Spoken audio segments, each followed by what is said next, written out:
¿Qué tal? Buenas tardes. Hola. Estamos después de vacaciones no forzadas porque no hemos sido fundados todavía, pero sí pero sí nos vimos Pero sí, bien merecidas y restauradoras. merecidas y restauradoras además. Sí. Nos agarramos una semanita después de Semana Santa, Ah, sí, sí. pero Bueno, yo empecé a trabajar el lunes. el lunes. Qué bien. No, yo ya tengo 2 lunes trabajando. Ah, qué bien. Sí, sí, muchas gracias. Ah, muchas gracias. Gracias, Sí. Marco.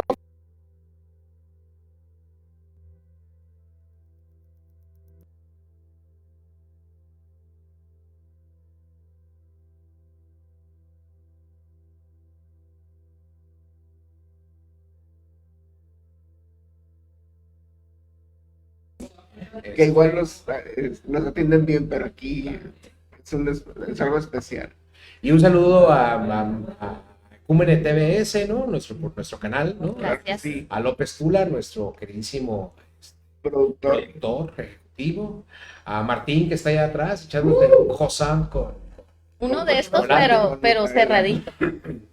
que se ve muy bien. Ya después vamos a tener que pedir algo así, ¿no? Diego, que sería mejor un bolillo para el susto, porque Sí, ahorita porque- vamos a hablar de Kant y qué susto le da a la gente. La verdad No que pasa sí. nada.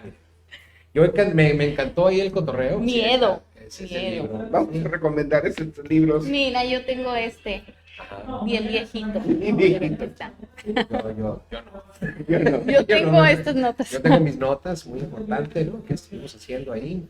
Es muy interesante, ¿no? Pero antes quiero platicar de la vez anterior, ¿no? La vez anterior nos fue muy bien, me parece. Sí, pero ¿quiénes somos? Ah, ¿Quiénes somos? ¿No? somos filósofos, ¿y qué queremos, no? Sí. ¿Qué es la vida? ¿Qué es lo que qué es querer? ¿No? Ahora, Queremos saber por qué hay algo en lugar de nada. En lugar de nada. ¿Por qué Kant y no otro? y no otro, ¿no? El Alguien profe dirá, Félix dice, ¿por qué tuvo que existir? ¿Por qué tuvo que existir? ¿Por qué no se enamoró, Chihuahua? Ándale, ¿por qué no viajó? ¿Por qué no viajó? O sea, conoció el mundo. Hubiera No, estado tenía mejor. que estar ahí escribiendo y escribiendo. En la bella ciudad de Königsberg, De Königsberg. en Prusia, que era Prusia en ese entonces, ¿no? En ese ¿Ahora es entonces. Polonia o...? Es parte, sí, Sí, no es no Alemania. es de Rusia, me parece. Ah, ok, perfecto. Sí, es una república, o pertenece a una de las repúblicas. O sea, ya ven cómo se acomodan y reacomodan los mapas en Europa. Entonces, con la última ¿Guerra mundial? con la última guerra, pues cambió nuevamente. ¿Qué tal si le agradeces que vino ella? Vamos ¿Por a qué? agradecer el día de hoy, pues, estamos el equipo completo. Sí. Paola, buenas tardes. Hola, ¿qué tal todos? Javio Hola, buenas. está completo, pero aquí y pues un servidor, Rubén Félix. Sí. Este, Habló de Halps de la de vida. Halfer ¿Qué a Halfer. tal nuevos? Have new. Ay, no. Sí, ya está ¿Por qué medio- estás a la mitad? No, es que es medio nuevo, porque sería positivo, ¿no? Medio Sí. usado. Sí, no sería. Ok. Sí, en términos de Kant, pues sería como una especie de a priori. Sí. Porque nomás tenemos la idea de Mitad a priori, mitad mitad a a priori, posteriori. mitad a posteriori. Tu chiste estuvo muy forzado, pero me gustó. Ya sé, entonces, como Yo le agarré después. a la primera. Está bien. No, eso es. Estamos divagando porque no sabemos cómo está el tema en realidad. Miren, esta es, que será la cuarta semana que queremos hablar de Kant. Y es Y no como más, no. la cuarta semana que estamos hablando del idealismo. Ya le sacamos la vuelta, nos fuimos al idealismo en sí, el idealismo inglés. Al británico. Hablamos del idealismo, Romanticismo. del romanticismo. Pero ¿qué es el idealismo? Está el trascendental también, que este ya es entrar directamente con Immanuel Kant. Ujú. Y de todos los filósofos en la historia de la filosofía, existen dos que son unos huesos muy, muy duros de roer. Immanuel Kant, por un lado, y luego, no sé, Hegel. 30 años después, Hegel. Exactamente.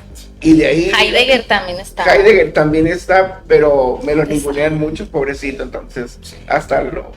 Porque Hasta era lo nazi. respeto, sí, pero... Pero eso no tiene nada que ver, Bien. ¿verdad? O sea, que una Siempre- persona tenga una inclinación política en su momento no significa que su filosofía no esté digna de Pues escucharse. no, es ¿no? como... Entonces, Yo el ejemplo que pongo siempre es... recuerdo mucho cuando ganó aquí en Baja California por primera vez Heidegger. el PAN. Todo Casi, mundo, casi. todo mundo se hizo panista, los odiaban. Odiaban al PAN, y nadie quería ser priista ya. Ganó el PAN y todo mundo. ¿Cuál era la justificación? Es que hay que sacar adelante al Estado. Por favor. Tengo una pregunta que hacerles. Ujú. ¿Ustedes separan al autor de la obra? sí, Sí. es necesario. Ujú. Yo sí. Sí. Porque si revisamos la historia, por ejemplo, terminamos odiando a la mayoría de los genios. Einstein es un gran científico y uno de los hijos se terminó suicidando, el otro murió también casi de hambre. ¿Por qué? Porque como padres fueron muy negligentes. Muchos, la mayoría yo creo de los grandes escritores, pintores, genios. Por ejemplo, yo me acuerdo mucho de un cantante, muy buen cantante, Julio ¿Ella? Jaramillo. Julio Jaramillo, claro. Canta unas canciones muy bonitas y un estilo muy bonito, pero pues era violento, según le pegaba a la esposa y cosas así. No, pues que Entonces me pregunto si es congruente separar al autor de la obra o si viene junto, pues. Bueno, es que ahí en ese sentido la obra es artística y en el arte encontramos muchísimos más detalles de esto. Sí. En el campo de la filosofía me parece que es un poco más sencillo porque estamos hablando constantemente de cuestiones utópicas. Entonces en la Ideas. utopía no podemos llegar, ¿no?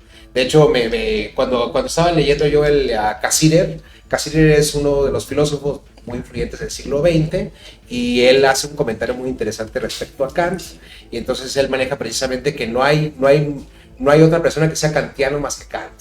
Los demás son kantistas, porque es muy difícil precisamente abordar el tema. De hecho, eso ya voy a mencionar otro filósofo, contemporáneo, ¿no? Pero es del siglo pasado, Rorty, ¿no? Rorty maneja precisamente de que Kant es el que le dio a la filosofía ¿cómo se llama? La profesión. O sea, Ok, El- sí, de crear un sistema como tal filosófico, exactamente. ¿no? Entonces, por eso hablamos nosotros aquí, decimos que es de los complicados o los difíciles. ¿Por qué? Porque ya estamos hablando de un lenguaje teórico específico, de una disciplina propiamente que es la filosofía, que es a lo que fuimos nosotros a la universidad, Sí. a estudiar estas Y cuestiones. parece que no fui. Pero vaya, lo difícil más que nada, y siento yo, es precisamente dejar atrás el lenguaje o el lenguaje académico propiamente para poderlo platicar aquí, es lo que nos cuesta trabajo. Yo sé que cualquiera que se aprenda este vocabulario podría comprenderlo, a pesar de que Kant sí efectivamente pues era muy malo para escribir, ¿no? Sí. De hecho, el mismo Cassirer maneja esta idea de que era más fácil escucharlo que leerlo, ¿no? Cuando él Sí. tenía sus famosas fiestas, él canta ahí en su Königsberg, etcétera, pues era una persona muy afable, ¿no? Hablaba muy bien, te explicaba genialmente las cosas, pero no igual en su trabajo.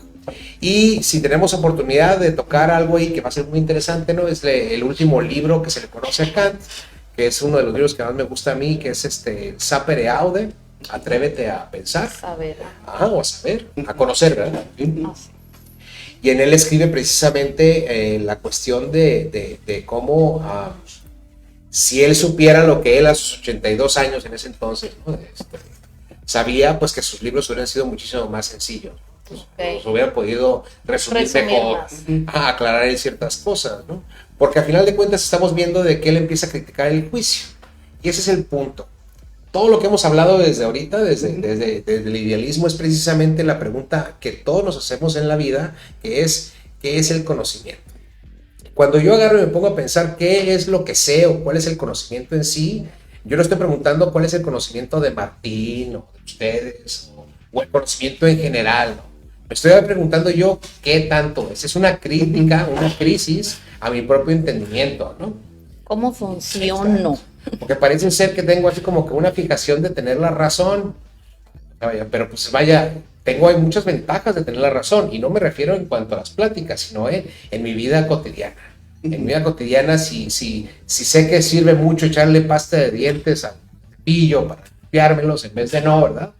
Pues vaya, experiencia. la experiencia, ¿no? El uso en sí práctico, ¿no? De esto. Esa es la pregunta, ¿no?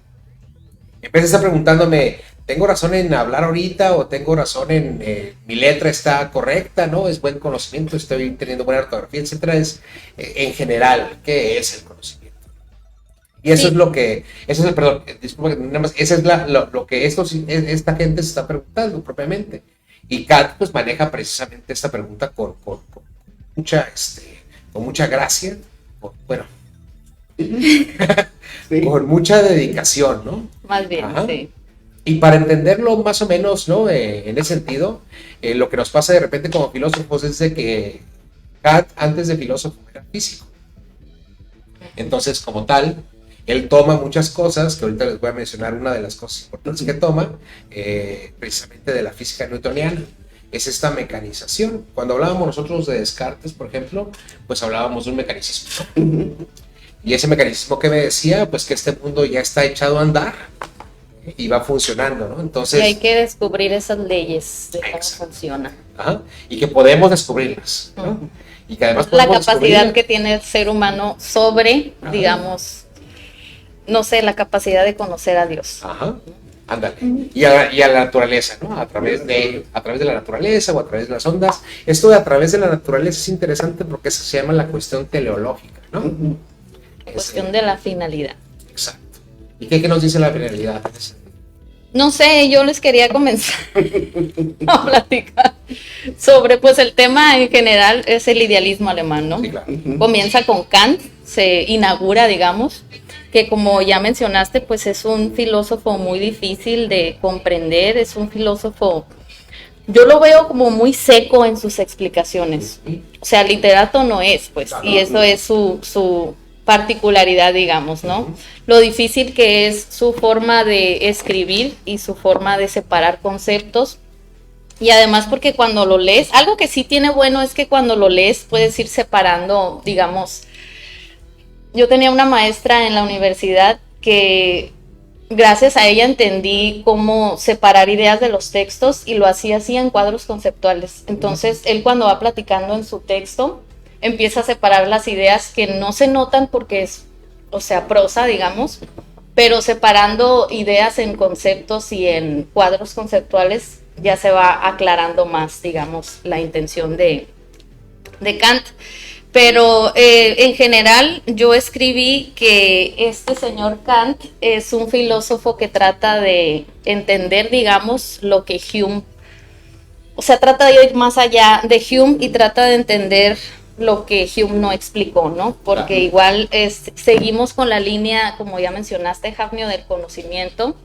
Y entonces este texto de la crítica de la razón pura, tengo entendido, pues trata de conocer la razón y de los límites que tenemos nosotros como seres humanos y pensantes al tratar de conocer algo que está más allá de mí, pues, y que es, digamos, pues el mundo exterior, ¿no? El mundo que veo a mis alrededores. Entonces, contra esta mecanización clásica que estamos manejando, ellos abordan el concepto de fenómeno. Pues, fenómeno no es propiamente el concepto real, sino es nuestra percepción de la realidad. Lo que vemos. Es lo que estamos viendo, ¿no? Lo que percibimos, que es ajeno completamente a nosotros mismos, ¿no? Ya después encontraremos a un filósofo que se llama Husserl, ¿no? Que ella maneja lo que es la fenomenología, pero a Hegel vamos a encontrar fenomenología del espíritu, ¿no? Propiamente. Tengo entendido, en ellos el fenómeno es lo que se presenta. Lo Sí, que eso es. puedes percibir, aunque esté fuera de nuestro entendimiento. La cuestión aquí es cómo puede existir el fenómeno sin que nosotros estemos presentes. Ajá. O la pregunta si existe o si no, existe o si, ajá. Exactamente. aunque no lo veamos. Entonces, Ujú. lo que intentan hacer ellos es, pues de alguna manera, tratar de definirlo, ¿no? Y darle una razón. También, más que de preguntar por qué el fenómeno está ahí, es más bien entenderlo. Entonces cambia la visión de, digamos, de tener como una obra ya hecha mecánica a un proceso en desarrollo, un proceso de desarrollo, ¿no? Que se está constantemente desarrollando. Es decir, lo contingente vuelve a ser parte de todo este cotorreo, ¿no? Lo contingente es lo que está constantemente cambiando. Entonces, ahí a esta reacción, ¿no?, contra los mecanicistas hay varios tipos de reacciones, ¿no? La idea, por ejemplo, es que hay excepciones a esta ley mecánica. Esto lo maneja Descartes. Es decir, todo es mecánico excepto la mente humana. Una excepción, ¿no? La mente humana no es mecánica, no estamos ahí, no somos maquinitas nada más, sino que tenemos libre albedrío, tenemos esta oportunidad de poder concebir las cosas de diferente manera y captarla. Y una idea muy importante es la que menciona de libertad, ¿no? Bueno, mencionaste libre albedrío, pero pues sería lo mismo, ¿no? Sí, hasta dónde somos libres y hasta dónde no, ¿no? Y esa es la pregunta que se hace precisamente ellos. Porque si el pensamiento ya es algo mecánico y es algo dado y estructurado en una forma específica, entonces pues, no podemos decir que tenemos un pensamiento libre, ¿no? Espontáneo, ya está dado por algo, ¿no? Nos comportamos así porque así somos. Diría Hume, por costumbre. ¿Cómo me gusta repetir esto? No, pero exactamente. Hacemos las cosas por costumbre. Y sí, hasta cierto punto, pero también nos hemos dado cuenta que tenemos la capacidad de cambiar. Sí. Pues ya lo dijo Juan Gabriel, no cabe duda que es más fuerte la costumbre que la...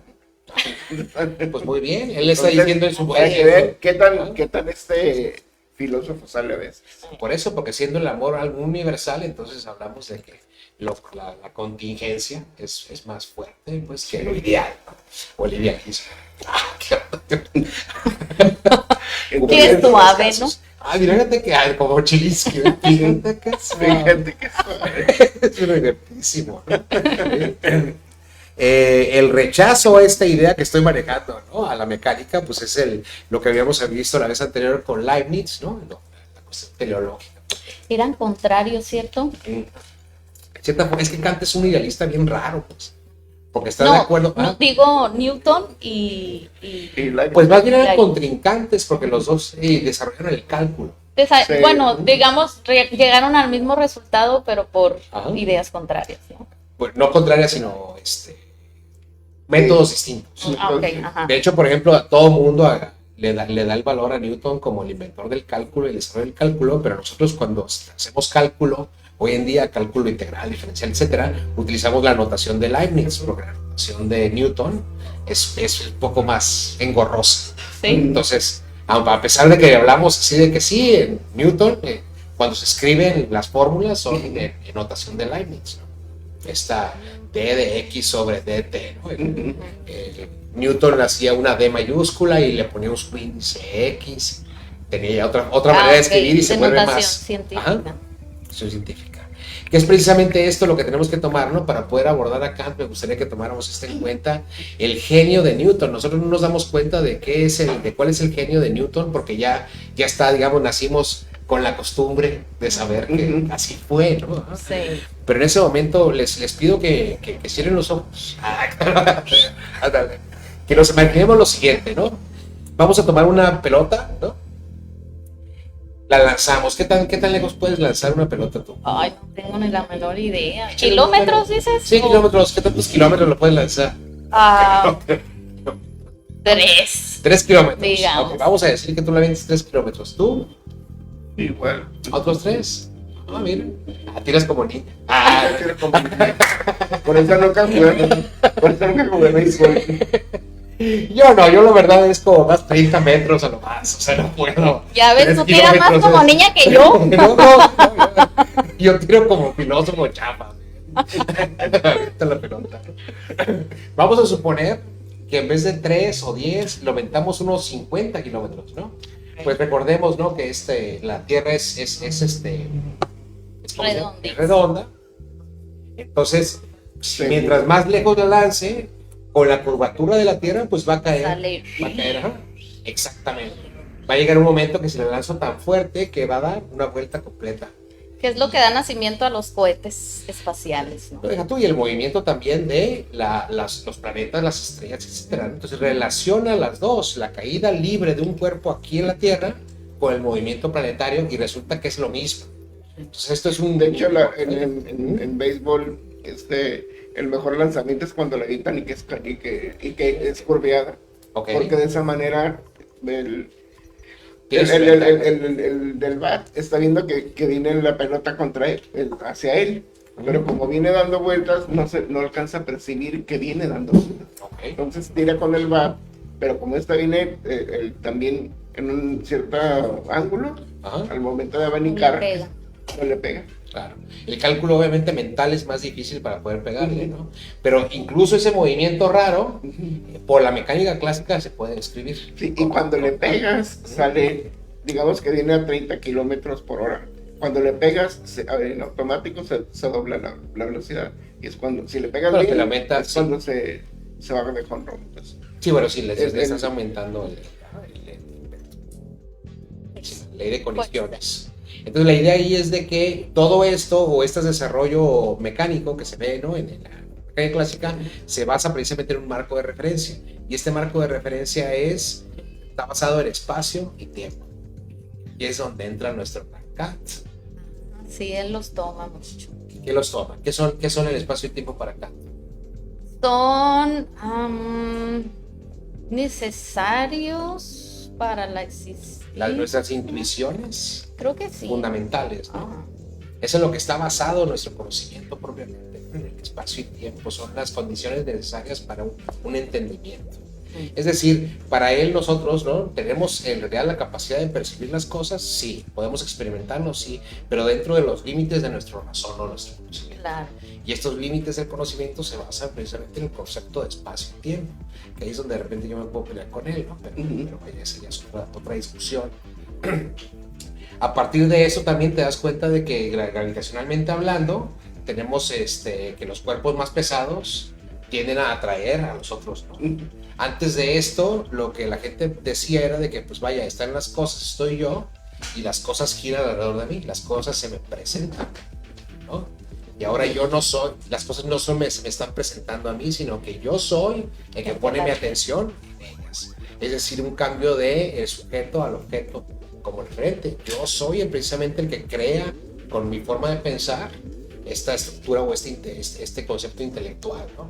¿Y cómo lo defino? Ahí es donde entra entonces el cotorreo del manejo del idealismo, porque para Kant resulta que viene de la experiencia, pero esa experiencia está ligada necesariamente a un conocimiento a priori. Entonces no todo aparece así nada más de la nada, sino que ya traemos una manera de ver. Así como el murciélago puede ver de una manera el mundo, ¿no?, pues la forma en cómo el murciélago ve la vida es lo que limita su conocimiento, ¿no? Exactamente. Y sus conceptos, concepciones del mundo se van a ver limitadas por las mismas percepciones que tiene el murciélago, ¿no? Entonces obviamente le va a interesar muchísimo más las cuestiones acústicas que nosotros, ¿no?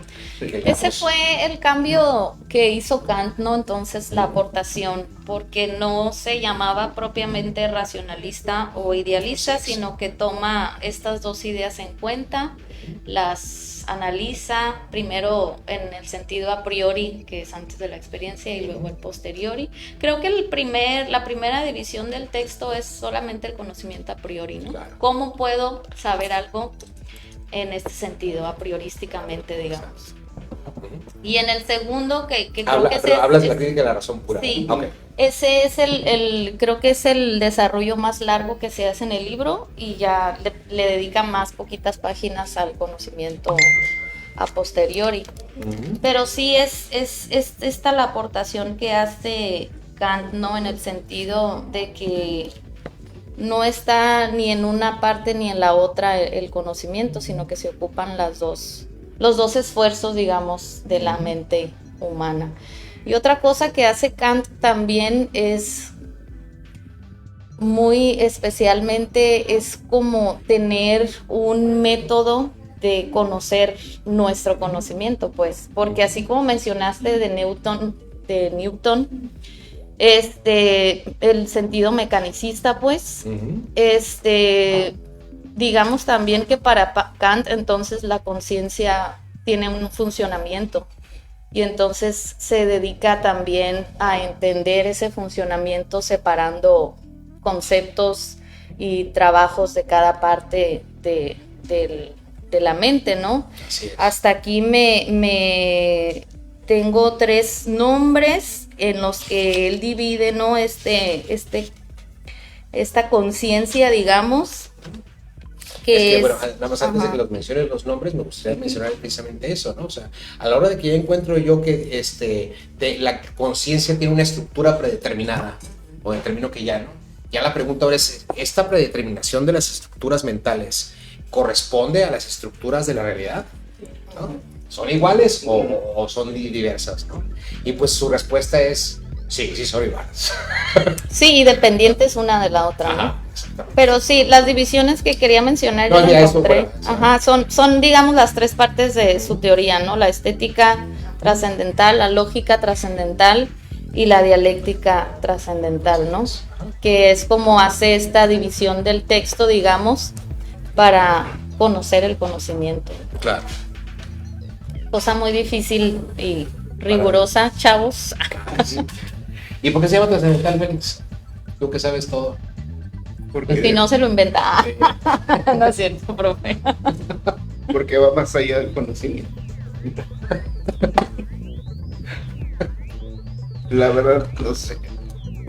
Digo, lo puedo jugar y dicen, es que trasciende, pero no, eso no es.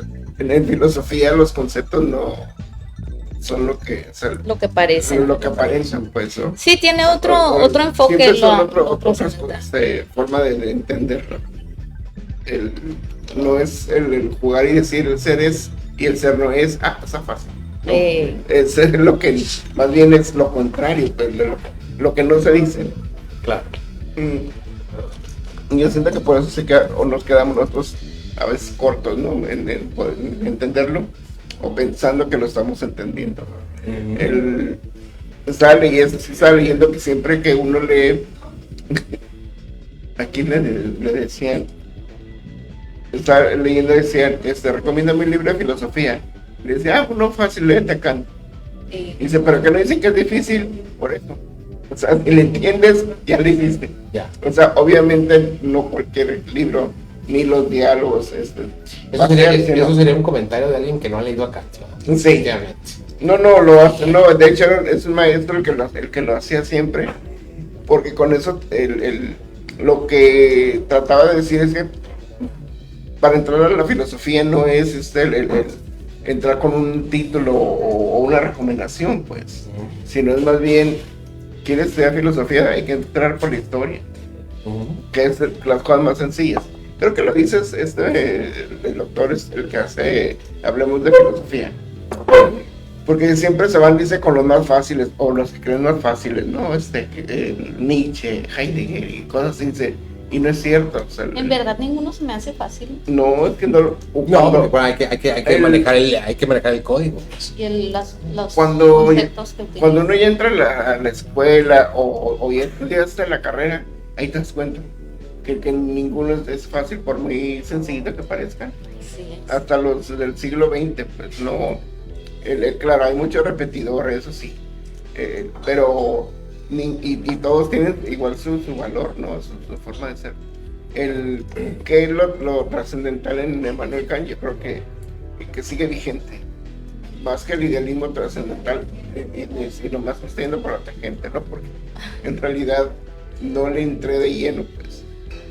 Sí, bueno, se supone que hoy íbamos a hablar encimita sobre Kant y en otra ocasión vamos a hablar solamente del libro La crítica de la razón. Dice, nomás les leo porque dice, las ideas trascendentales, como las llama Kant, dependen según él de la razón. Dice, y hemos de observar que Kant usa esta palabra para diversos grados, ya no leo bien, para esos diversos grados de rigor. O sea, aparte, el mismo autor la utiliza de diferentes formas. El mismo Kant le da diferentes acepciones, no concepciones, sino acepciones. Él le va cambiando incluso el valor a las palabras, que es el problema mucho con los alemanes, ¿no? Que de hecho, nos decía un maestro, decía, es bien importante cuando lean los textos, de traducción, ver, no, sino cómo emplean ellos. Dice, cuando empiezan diciendo, lo que yo entiendo por razón es esto, dice, ya valió. ¿Por qué? Porque lo que está haciendo es crear un sistema, pero de acuerdo a su manera de pensar y de renombrar. Y dice, una vez que empiezan a bautizar las cosas desde su perspectiva, pues es hasta cierto punto sencillo. ¿Por qué? Porque luego al momento de argumentarlo dicen, no, pero es que lo que yo entiendo es de esta forma. Ajá. Entonces, de esa manera, ¿cómo les puedes rebatir, Ajá, no? sí. Sí, ellos tienen su propia forma. Entonces tú te tienes que bajar a la forma de pensar de ellos, ¿no? Adecuarlo, ¿no? Que es una manera tramposilla.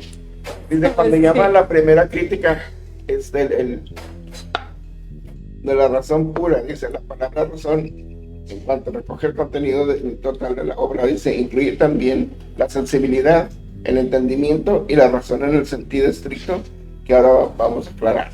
Ese es de Copleston. Él es muy bueno. Sí, es muy bueno, que hizo, en 9 tomos hizo la historia de la filosofía, ¿no? Y se va filósofo por filósofo. También tiene su diccionario de la filosofía. O sí, como a Bagnano. Ajá. Sí, pero este Copleston es bien completo, ¿no? ¿Lo hizo en 9? Hay que hacerlo en 7. Aquí se ven 7. Bueno, esta edición son 4, lo redujeron a 4 tomos, ¿no? Pero son 9. Ah, no, yo quiero los para que me traen de 4. Lo malo es que son las letras más chiquitas. También chiquita. No, sí hay que checar. Alright. Toda esta pregunta o todas estas cuestiones es precisamente parte del concepto, porque una vez que tenemos que hacer el entendimiento, con esta idea de que efectivamente las estructuras mentales son las mismas estructuras del universo. ¿Qué es el ser humano? ¿Cómo es que trasciende esta mentalidad humana, ¿no? Esta trascendencia refiriéndose a un acercamiento o una apertura, como después lo va a manejar Max Scheler en el siglo XX, del estado del macrocosmos con respecto a un microcosmos.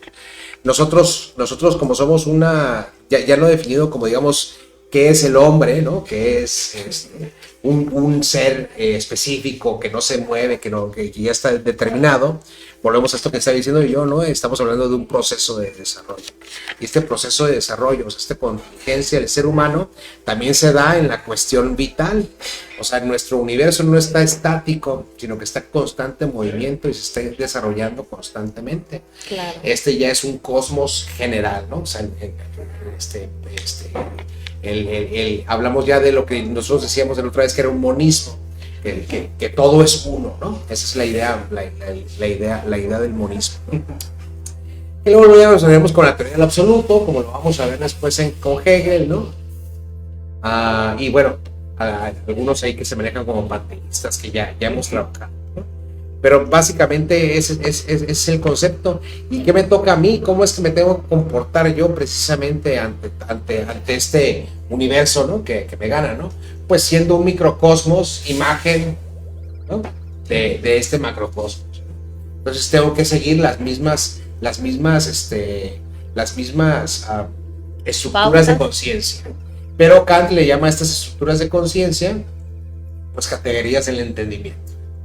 Y ya tenemos entonces los famosos imperativos categóricos, que luego preguntan, bueno, ¿y quién dice por qué son imperativos? ¿Quién los ordena? No es que sean ordenados de algo que vengan de Diosito, sino que simplemente son necesidades para que esta proyección o esta forma de ver la vida se surja, ¿no? Para que nuestras experiencias se pueda dar.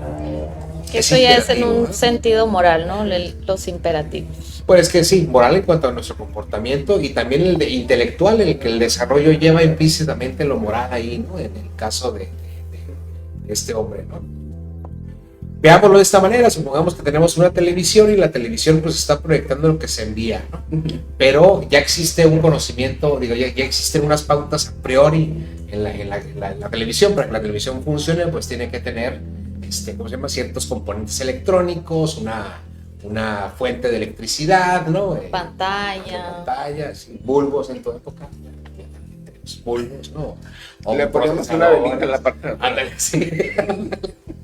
Sí. Una transmisora, etcétera, ¿no?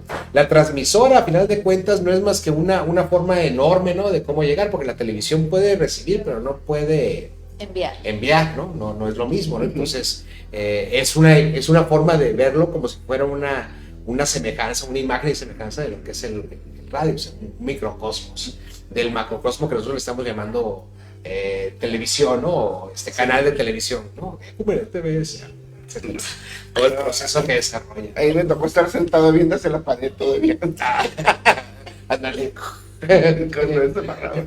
¿Por qué eso? No lo entiendo. El mito de la caverna. Pues. Sí, Ay, Dios mío. sí, ¿no? Me fui muy lejos, ¿no? No, sí, gacho. No, eso es, precisamente. Entonces, siendo entonces un microcosmos, por decirlo de alguna manera, de la televisión, ya tenemos que necesariamente tiene que tener una fuente de electricidad y tiene que recibirla, necesariamente tiene que tener, ¿no? Sí, hay componentes para que funcione. Exacto. Esos son los imperativos categóricos propiamente, ¿no? En todo en general, ¿no? Porque este vato, pues era, por eso, mencionamos hace rato que el único kantiano, pues era Kant mismamente, ¿no? Porque él era el que se comportaba, todas las historias que hemos escuchado ya, ¿no? De que Mesmamente. ándale, se comportaba era muy sistemático en su Muy forma riguroso, Ajá. demasiado. Su descanso, por ejemplo, era de 10 minutos, entonces llenaba un vaso de agua en una parte de su casa, ¿no? A lo lejos. Entonces, cuando iba a hacer su descanso para tomar agua, lo tenía medido de tal manera de que el tiempo de descanso era pararse, caminar hacia donde estaba el vaso de agua, beberlo y luego caminar de vuelta, ¿no? Y le daban exactamente los 10 minutos, ¿no?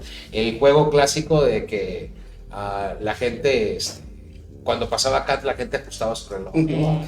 Porque sabían la hora. Que una vez se echó a perder el reloj de la plaza y Y se le esperaron preguntaban a que pasara Kant, pasaba exactamente a las 3 de la tarde. para saber qué hora era, lo corregían. Sí, tenía unas formas. ¿Qué se puede decir de eso ahorita? Son personas que... Obsesiva, compulsiva. Yo te diría que, Sí.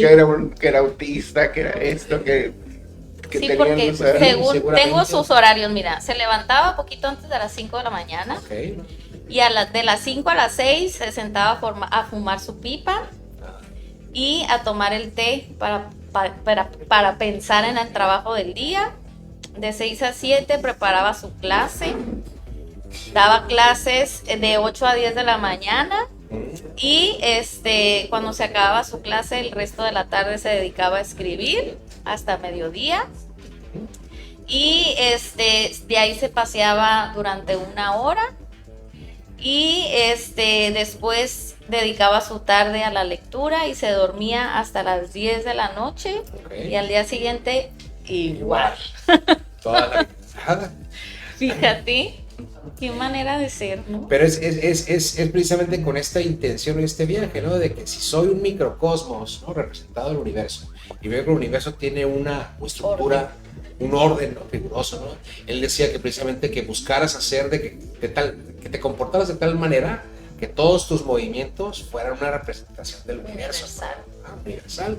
Una ley universal. Uh-huh. Y pues eso implica precisamente ya un estilo de vida, ¿no? Entonces, por eso precisamente. ¿Qué pasó, Martín? Tengo una pregunta. ¿Se Dime. puede decir que Tesla hacía lo mismo? Bueno, Tesla sí tenía su disciplina, ¿no? Mucha gente ha tenido estos conceptos disciplinarios y han llegado a grande, ¿no? De hecho, sin disciplina es difícil que lo hagas, ¿no? Pero ya estos extremos es muy especial. Porque se dice que Tesla le daba, bueno, se dice, le daba 3 vueltas a la manzana antes de pegarse. Pues sí, esa sí sería una característica compulsiva. En este caso, él tomaba y hacía las medidas para sus actos, ¿no? Porque, por ejemplo, no le gustaban las fiestas muy concurridas ni con poca gente. Entonces siempre tenía, cuando hacía una fiesta, Justo medio de Sócrates. ajá, sí. Cuando tenía una fiesta, invitaba no menos de 3 ni más de 9. Porque decía que no había que tener menos de las gracias ni más que las virtudes, ¿no? Entonces ya estaba programada la cena con el vinito y jaja, y se la pasaba genial. O sea y a tal hora se iba. sorpresas no tenía en la vida. Bueno, trataba de no, porque sí, porque la sorpresa era el manejo del estudio, etcétera. Sí, pero o sea, no interrumpía, digamos, en su vida diaria. Ajá, no. Digamos, ay, ahora no quiero hacer eso, mejor me voy al parque. No sé. No, pues le Capaz. encantaba. ¿No? Le encantaba. Hacía lo que le gustaba, ¿no? Precisamente. Es que cuando haces lo que te gusta, pues ya no necesitas andar viendo qué hacer. Esa sería como la idea. Pero para eso imagínate el autoconocimiento, ¿no? Y esa es parte importante de esto, ¿no? que ya manejando con otras cuestiones, ya viendo, vamos a dejar acá un rato, pobrecito, ¿no? Pero igual ahorita lo podemos volver a tocar, pues tenemos, por ejemplo, ya otro idealista alemán, el famosísimo Fichte, ¿no? Y ¿quieren que hablemos de Fichte o seguimos hablando de Kant? Podemos hablar de Fichte, aquí lo tengo decepcionadísimo. No siento. Fichte. ¡Fuera! Ah, Sí. Próximamente en el próximo programa vamos a tener un invitado especial, el güero. Sí. que le acabo de tirar Que suave. le acabo de tirar su agua. Sí, para que tenga sed de conocimiento. Y bueno, volviendo a lo que estaba tocando ahí en la cuestión de Fichte, en ese sentido, pues él, una de sus preguntas precisamente, ¿qué posibilidades tengo yo de conocerme a mí? ¿No? ¿Qué posibilidades hay de conocerse? Inaugura el yo, Ajá. digamos. Sí, este señor, ¡ay, qué bonito pelito! Entonces ya, digo, ¿para qué la próxima si hoy mismo? Sí. Sí, nace en 1762 de una familia muy pobre. Él pudo iniciar sus estudios gracias a un varón que, digamos, El gran fue varón. su mecenas, ¿no? Es el Von Millit Simón.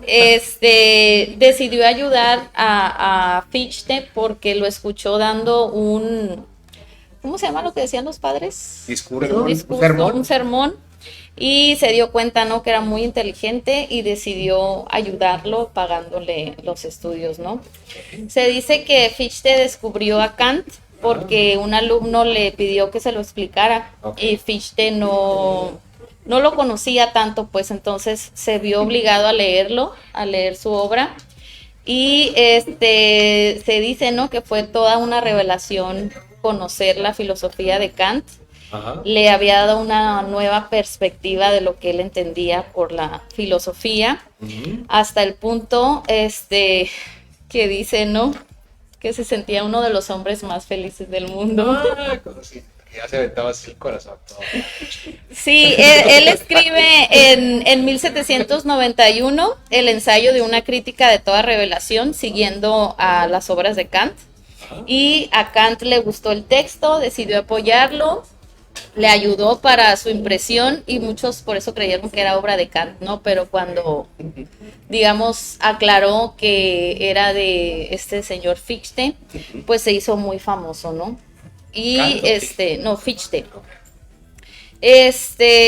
Después fue requerido por la Universidad de Jena para dar clases de filosofía, y al año siguiente, en 1794, publica otro texto con su filosofía de la ciencia, ¿no? Tengo una cita que viene en este texto, se las voy a leer. Dice: he abrazado una moral más elevada, y en lugar de ocuparme de las cosas externas, me ocupo principalmente de mí mismo, lo cual me ha otorgado una paz que antes no conocía. Aunque estoy inmerso en una precaria situación económica, he vivido los días más hermosos de mi vida.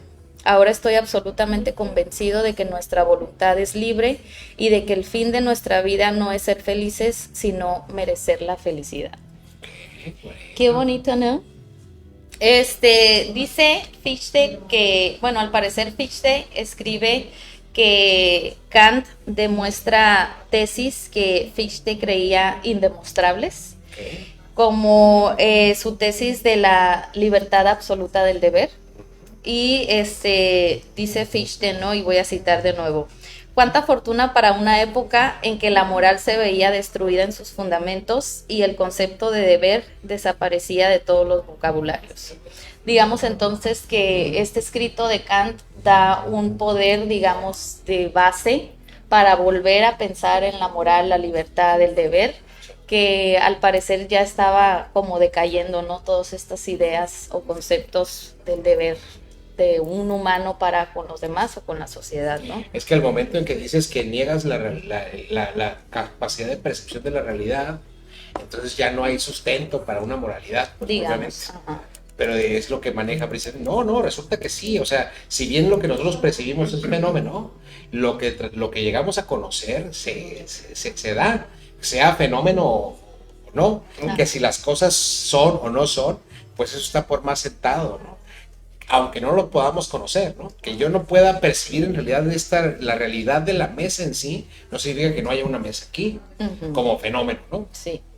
Entonces, por eso es, volviendo al tema, por eso es trascendental. El conocimiento trasciende nuestras propias limitaciones. Es como cuando se juntan, ¿no? Sujeto y objeto, trasciende juntos, Exacto. digamos.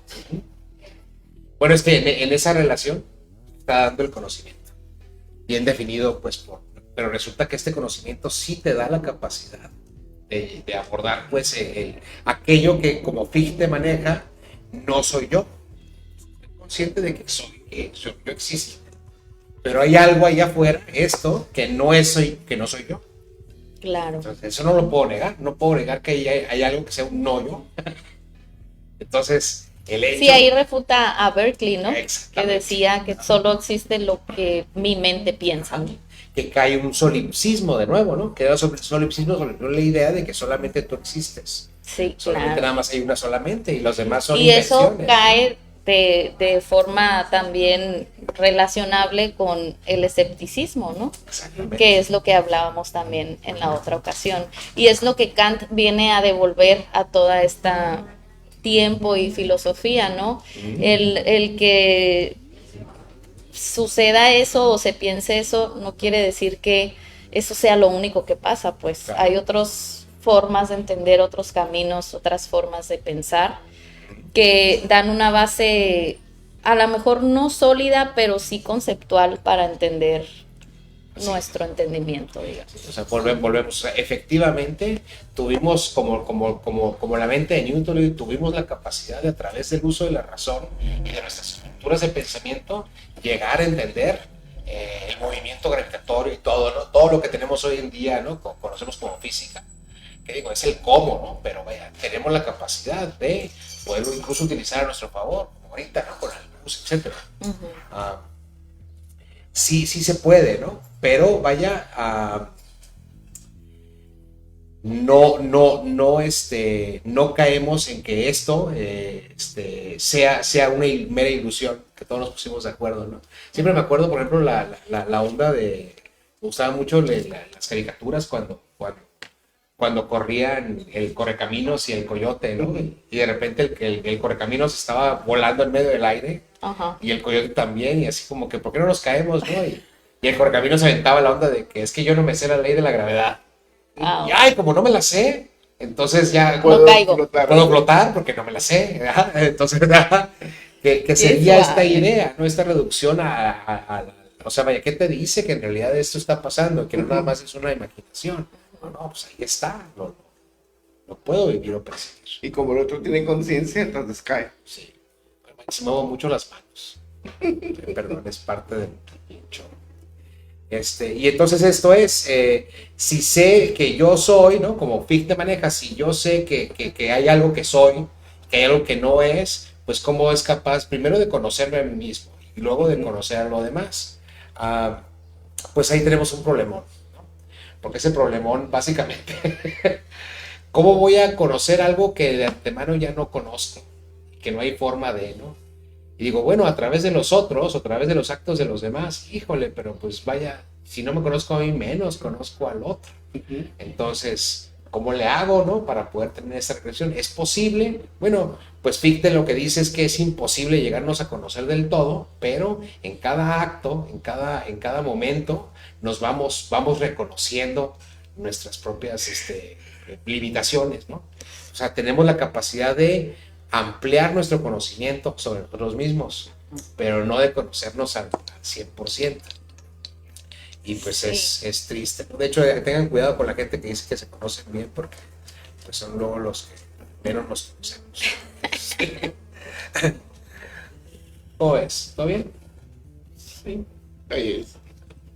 Entonces, conforme vamos conociendo al otro, o conforme nos vamos reflejando en el otro, podemos irnos conociendo también Así a es. nosotros mismos, o reconocernos, ¿no? En el otro.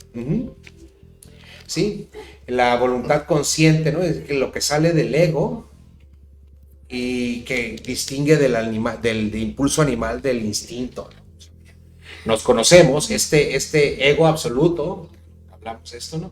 Se ¿Él reduce ya a un... empieza a hablar del absoluto? ¿O ¿Vale? él ya empieza a hablar del ¿Viste? absoluto? Ya está. Ah, Kant ya está hablando del absoluto. Sí. Pero No me había vaya, fijado. el Hegel es el que Sí. ya lo define muy bien, ¿no? Quedan ahí cositas que digo no son para esta conversación, pero vaya, ojalá y algún día podamos manejarlas. Digo, porque ya ahí requiere tiene de Martín detalles. una imagen de Interesante. sujeto y objeto. Sí. Ajá, ahí están dándole vuelta. Ay, Martín, qué interesante. Sí.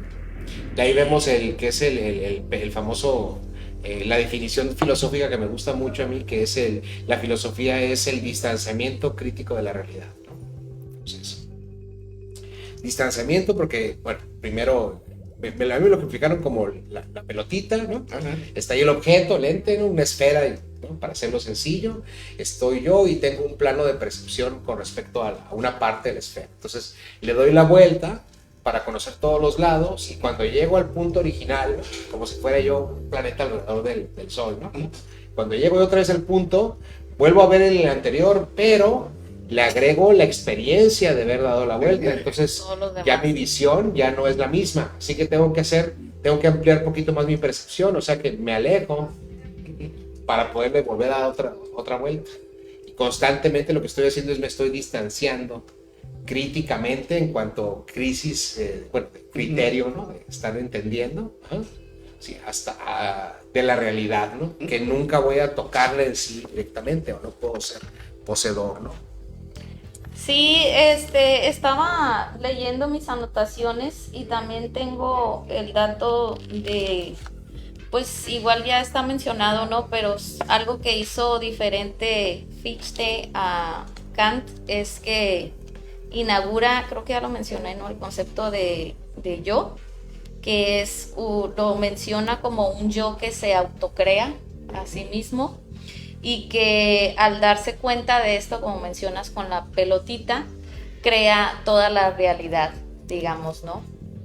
Que es muy parecido, ¿no? A la afirmación de el sabio egipcio Hermes Trismegisto, ¿no?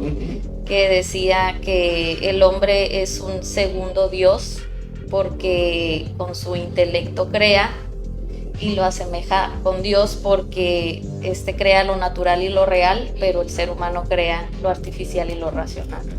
Entonces está este principio de Fichte del yo, que también es creador, digamos, pero a la vez le agrega un no yo, ¿no? Le pone no guión yo, que se opone a sí mismo y es el que nos da la pauta, digamos, de la exterioridad de las cosas, porque estamos viendo cosas que no somos yo, pues, y que es el que me hace a mí, no sé, ver este mundo sensible y darme cuenta de lo que es, lo transfiero a mi mente, digamos, se procesa, compara y luego ya da un resultado de conocimiento, digamos, que no sé si sea verdadero, no sé si sea aparente, pero a lo mejor funciona cierto tiempo y lo vamos cambiando y retribuyéndolo por otro, ¿no? Es la manera como se va formando la idea también y el concepto.